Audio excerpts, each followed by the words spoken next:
जय श्री जगन्नाथ। समस्त ओषा व्रतरे दुई मत रहुची। किए कहउचंती आज पूजा करा जिवो, किए कहउचंती काली पूजा करा जिवो, जहा द्वारा साधारण लोकंक मनरे असंतोष वृद्धि पाउची। जेमिति दुर्गाष्टमी व्रत किए कहउचंती सोमवार दिन पालन करा जिवो, किए कहउचंती मंगलवार दिन, किए कहउचंती 29 तारिख, किए कहउचंती 30 तारिख। जने साधारण लोक केउं दिन पालन करिवो। ओषा व्रत पालन करिबा समय आमे पंजिका उपरे निर्भर करिथाए। असली खड़ीरत्न पंजिका एठी आमे आपनकु देखै देइछु। ए पंजिकार ना बहुत रहिछि ओडिसा रे।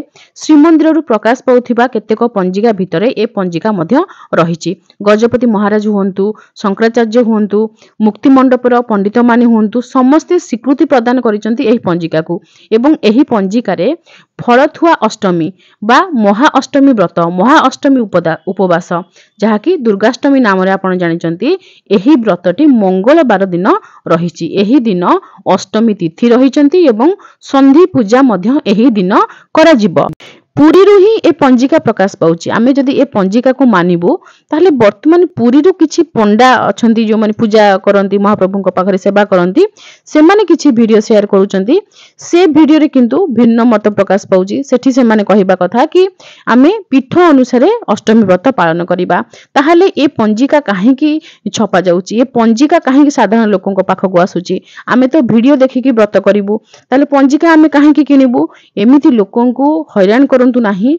दुई मत केबे प्रकाश करंतु नाही। जहा कहउचंती लोकंकु बुझेई कि कहंतु काहे कि आमे पीठ अनुसारे करिबा नाही, काहे कि आमे ता पर दिन जे दिन अष्टमी युक्त नवमी से दिन काहे कि पालन करिबा।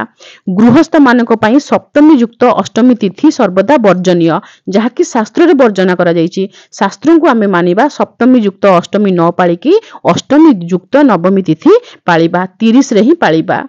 गृहस्थ मानक पई अष्टमी युक्त नवमी तिथि ही ग्रहणीय, जहा कि मंगलवार सेप्टेम्बर 30 तारिख दिन रहुची।